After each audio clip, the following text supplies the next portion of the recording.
Aquarius, hi! Welcome to Mr. Queen PH. At titingnan natin kung ano yung energies na parating sa inyo ngayong full moon in Capricorn, part 2 for the second time. Kasi last month, nagkaroon din tayo ng full moon in Capricorn, but it's on earlier degrees, 1 degree. Ngayon, 29 degrees, mas malakas, mas powerful ang energy na ito. So, for you, Aquarius, maaring mas makaresonate dito yung mga Aquarius risings, pero pwede rin naman na mag-resonate dito yung Aquarius Sun or Aquarius Moon. So, for you, Aquarius, itong full moon in Capricorn is happening in your 12th house.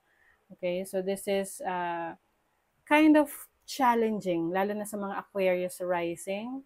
Okay, pwedeng yung iba sa inyo naka-experience kayo ng depression, no, kalungkutan, dahil sa changes na nangyari sa inyo in the past.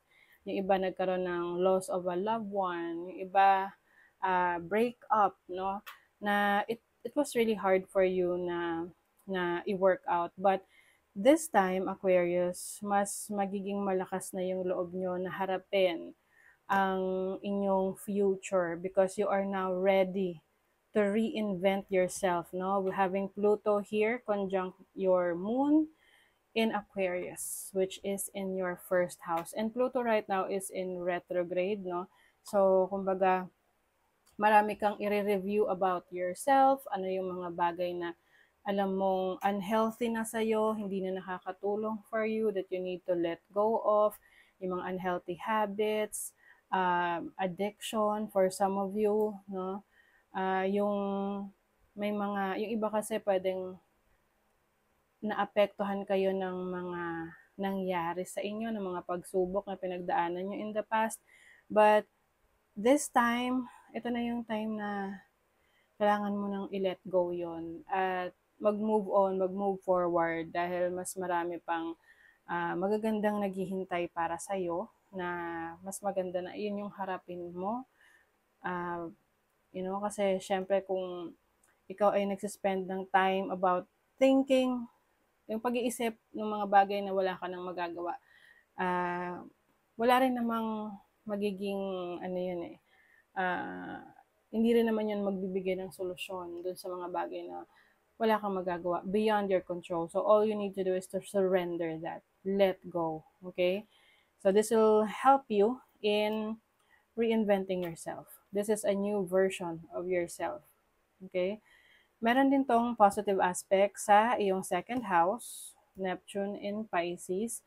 Neptune is about your dreams. So ngayon, mas magiging open ka na naman, no? Mas magiging open ka sa pangangarap. Meron ka na naman mga bagong goals, mga gusto mong ma-achieve sa buhay. Mas nagiging creative ka ngayon on how to make money, bring abundance in your life, through art, through your craft, sa pamamagitan ng iyong pagiging malikhain. No? Yung iba sa inyo, you are going to be more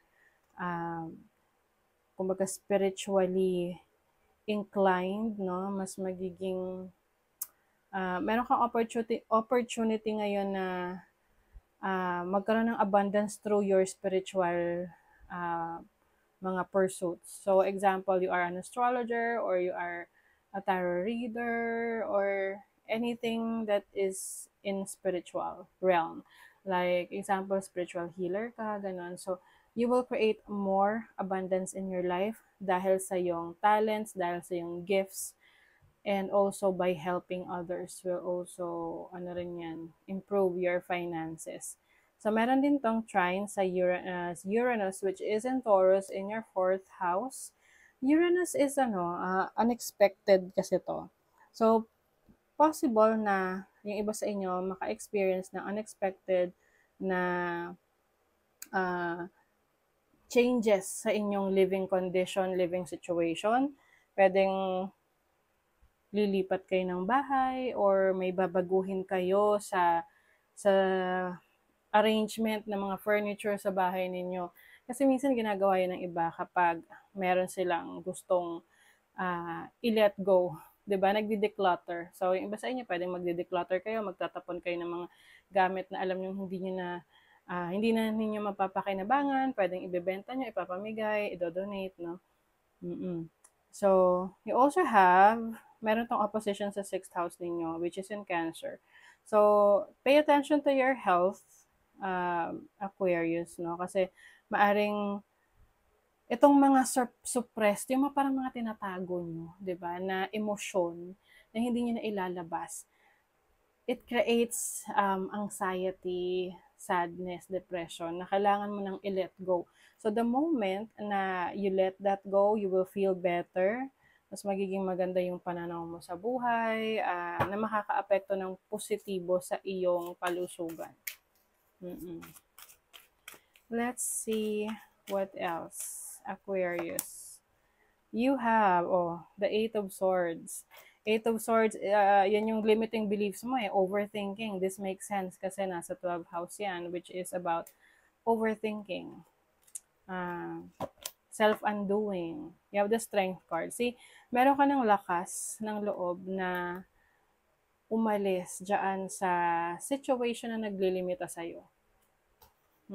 It's time to have that courage na to free yourself, palayain ang iyong sarili. Wow! Definitely, there is going to be a success in your life with the 6 of Wands. Kumbaga, mapagtatagumpayan mo yan dahil ikaw mismo ang tutulong sa sarili mo. Yes, and also some people who are very supportive of you. There is also an expansion in your productivity, in your career, in your finances. So, pwedeng mas maraming opportunity for work, collaboration. See, you have the Queen of Pentacles. In terms of your finances, you don't have to worry kasi lahat ng needs mo, pangangailangan mo it will be given to you. It will be provided. Okay? You have the resources that you need.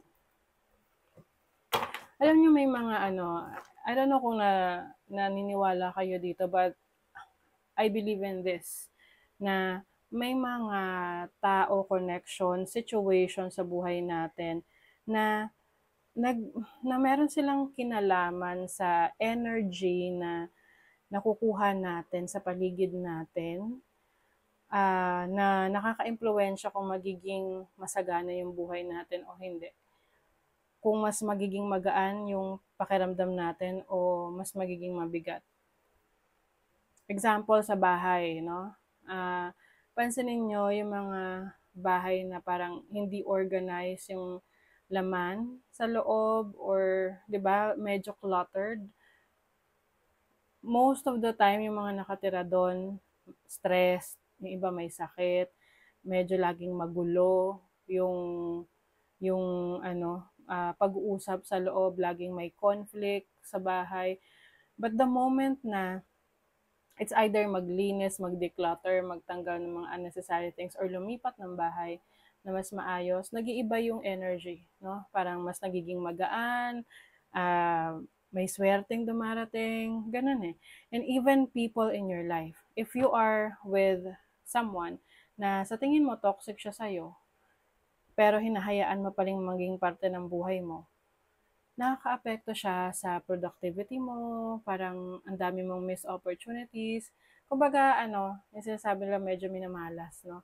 Pero the moment na mawala yun sa buhay mo, mapapansin mo na parang, ay, ang gaan na sa pakiramdam.